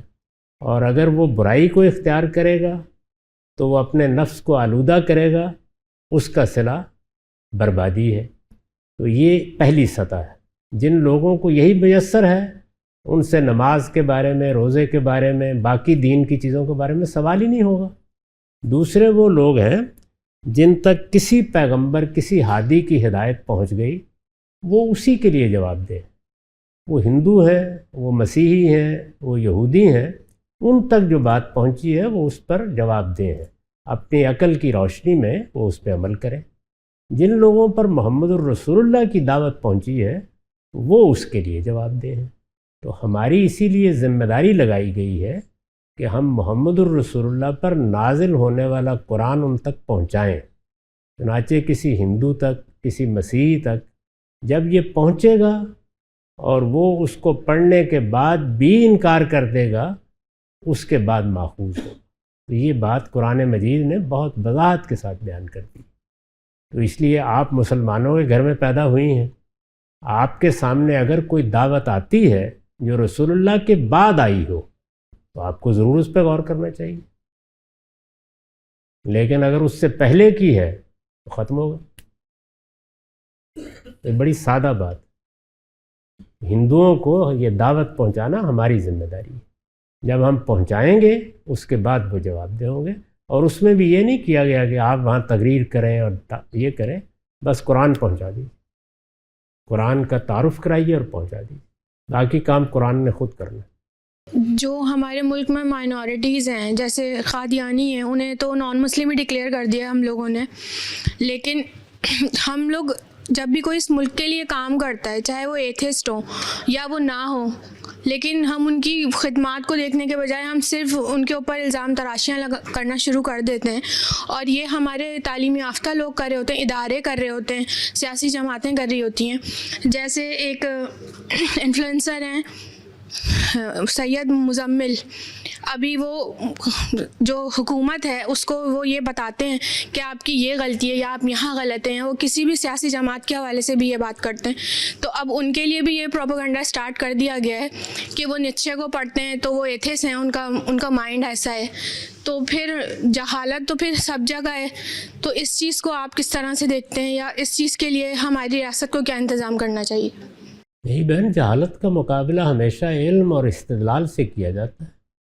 تو اس لیے جہاں بھی جہالت ہوگی، وہ مذہبی لوگوں میں ہو، وہ مذہب بیزار لوگوں میں ہو، اس کے مقابلے میں ہم جہالت نہیں اختیار کر سکتے.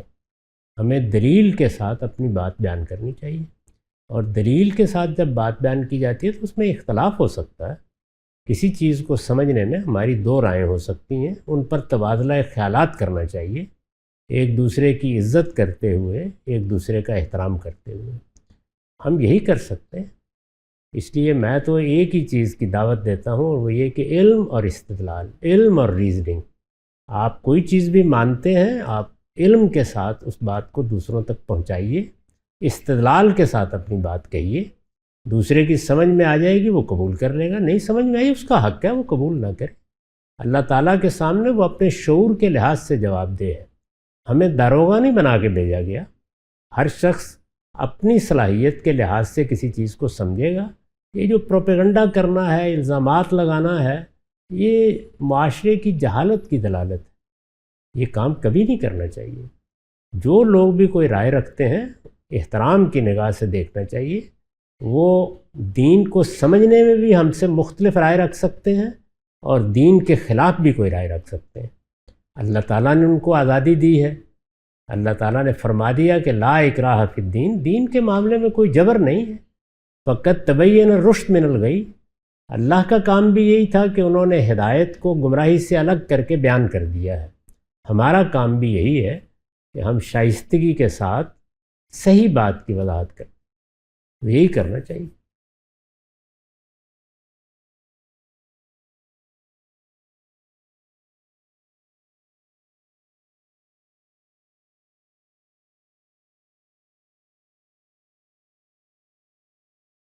یہ جو جینزی ہے اور الفا جنریشن ہے، اس میں ہم لوگ اور ہمارے پیرنٹس میں جنریشن گیپ اتنا آ گیا ہے کہ نہ ہم ان کی بات سمجھ پاتے ہیں اور نہ ہم ان کو اپنی بات سمجھا پاتے ہیں.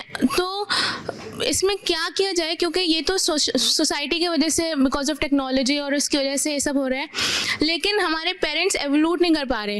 اور اس میں مطلب ہم کس طریقے سے اپنی بات اس کو بتا پائیں یا ان کی سمجھ پائیں، ایسا کیا اقدامات کریں کہ ایٹ لیسٹ یہ جنریشن گیپ تھوڑا سا ختم ہو جائے, کیونکہ ماں باپ تو ایک ایسی چیز ہے نا کہ ان کو ہی بتانی ہے ساری باتیں اور ان کی ہی سمجھنی ہے ساری باتیں. تو مجھے تھوڑا سا اس میں بیٹھے اپنے اندر یہ صلاحیت پیدا کریں کہ آپ اچھا مکالمہ کر سکیں, اچھا ڈائلاگ کر سکیں. میں نے اسی لیے توجہ دلائی ہے کہ ہماری تہذیب ختم ہو گئی. مسلمانوں کو جو اقتدار دنیا میں عالمی سطح پر حاصل تھا اس کا بھی خاتمہ ہو گیا. اس وقت ہم ایک ایسی دنیا میں جی رہے ہیں جس میں اقدار ہماری نہیں ہے, تہذیب ہماری نہیں ہے, معاشرت ہماری نہیں ہے. ہم ایک نئی دنیا میں داخل ہو چکے ہیں. آپ کے والدین ابھی پچھلی دنیا کے اندر جی رہے ہیں, ہم لوگ بھی آپ سے پیچھے ہیں. تو اس وجہ سے مکالمے کا طریقہ اختیار کریں, ڈائلاگ کا طریقہ. آپ نے کیا چیز سمجھی ہے اس کو دلیل کے ساتھ بیان کرنا سیکھیں. اور والدین کی بھی خدمت میں یہ درخواست کی جائے کہ آپ ایک نئی دنیا سے نبردآزماں ہیں, تو آئیے اس کو سمجھنے کی کوشش کرتے ہیں. جب کبھی اس طرح کا بحران اور کرائسس آتا ہے دنیا میں تو اس میں یہی طریقہ اختیار کیا جاتا ہے. میں نے ابھی مثال دی نا کہ مثلا ہمارے قبائلی علاقے تھے, ان کو ہم نے ضم کیا ہے. کبھی جا کے دیکھیے وہاں کیا کرائسس پیدا ہوا ہے. جس وقت ایک نئی دنیا پرانی دنیا سے ملتی ہے تو اس میں اسی طرح کے مسائل ہوتے ہیں. اب ان کو دور کرنے کا طریقہ ایجوکیشن ہے. ہمارے ہاں ریاست کو, ذمہ دار لوگوں کو اس کا شعور بہت کم ہے. تو آپ اپنے اندر یہ صلاحیت پیدا کریں کہ آپ نرمی کے ساتھ, محبت کے ساتھ, دوسرے کا احترام ملحوظ رکھ کے ڈائلاگ کرنا سیکھیں. میں نے مذہبی گفتگوؤں میں لوگوں کو یہ بتانے کی صحیح کی ہے کہ وہ آواز بلند کیے بغیر, منہ میں کف بھرے بغیر, دوسرے کو دشنام کا ہدف کیے بغیر بھی کی جا سکتی ہے. تو آپ بھی کوشش کریں کہ اسی طرح بات کرنا سیکھیں. اس کے علاوہ کوئی راستہ نہیں.